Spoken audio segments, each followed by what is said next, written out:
ونتوكل عليه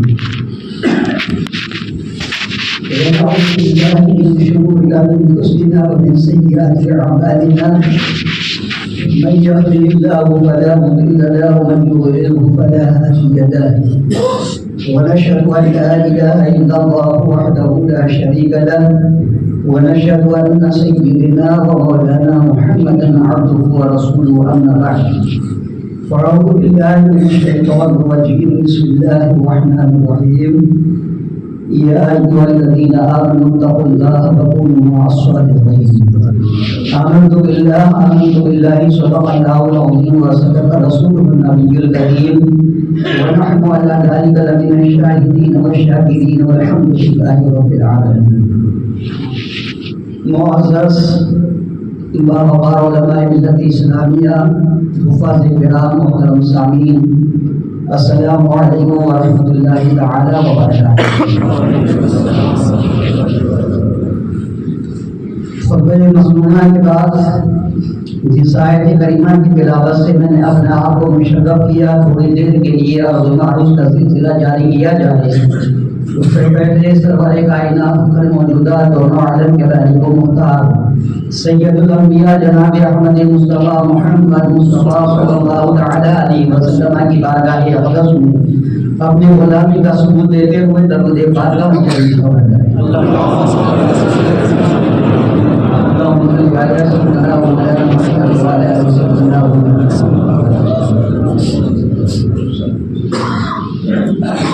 واہ کیا مرتبہ یہ غوث سے بالا تیرا، واہ کیا مرتبہ یہ غوث سے بالا تیرا، اونچے اونچوں کے سروں سے ہے قدم اعلیٰ تیرا، اور سر بلا کوئی کیا جانے ہے کیسا تیرا، سر بلا کوئی کیا جانے ہے کیسا تیرا، اولیاء ملتے ہیں آنکھیں بولے تلوا تیرا، اولیاء ملتے ہیں آنکھیں بولے تلوا تیرا، تجھ سے در سے سگ اور سگ سے ہے مجھ کو نسبت۔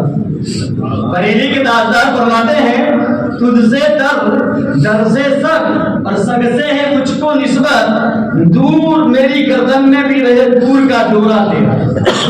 اور آگے آواز میں فرماتے ہیں کہ نبوی میں علوی فصل بطولی گلشن، نبوی میں علوی فصل بطولی گلشن، حسنی پھول اور حسینی ہے مہکتا تیرا۔ حضرت فاضل بریلوی نے غوث اعظم رضی اللہ تعالیٰ عنہ کے بارے میں ایک مثال دے کر کے سمجھانے کی کوشش کی ہے کہ غوث اعظم کس ہستی کا نام ہے، آپ کا مقام اور مرتبہ کتنا بلند و بالا ہے۔ تو ایک مثال دے کر کے بریلی کے تاجدار فرماتے ہیں کہ نبوی میں سرکار غوث اعظم کو جو سینچا گیا ہے وہ رحمت نبی کے پانی سے سینچا گیا ہے، اور کہتے ہیں علوی فصل۔ اچھا ایک مثال آپ کو ایک سمجھا دینا چاہتا ہوں، اگر آپ اپنے گھر کے اندر گلاب کا پھول لگانا چاہتے ہیں، ایک تو اس کے لیے ضروری ہے کہ گارڈن کا ہونا ضروری ہے، اس کے ساتھ پانی کا ہونا ضروری ہے، فصل بہار کا ہونا بھی ضروری ہے، یہ ان ساری چیزوں کا ضروری ہے۔ اور اس کے بعد میں جب اس میں پھول نکلتا ہے تو پھول بھی ہونا ضروری ہے گلاب کا، اور گلاب کے ساتھ پھول کی مہک کا ہونا بھی ضروری ہے۔ تو حضرت فرماتے ہیں کہ نبوی میں غوث اعظم جو ہے وہ رحمت عالم کے پانی سے سینچے گئے ہیں، اور اس کو جو ہوا کے جھونکے دیے گئے ہیں وہ کہتے ہیں علوی فصل، مولائے کائنات کے فضل بہار سے اس کو ہوائیں دی گئی، اور کہتے ہیں کہ یہ پھول ہے تو صحیح غوث اعظم، لیکن یہ کون سے گلشن میں کھلایا گیا ہے؟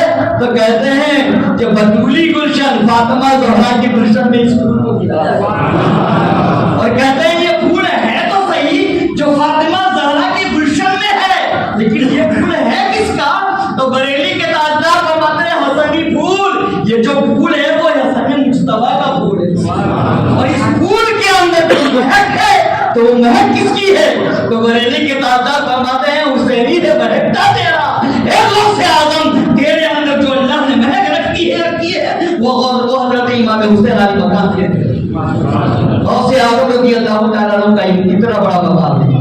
اسی لیے ایک بریلی کے تاجدار فرماتے ہیں واہ کیا مرتبہ یہ غوث سے بالا تیرا، اونچے اونچوں کے سروں سے قدم آنا تیرا۔ قرآن مجید میں اللہ پاک نے ارشاد فرمایا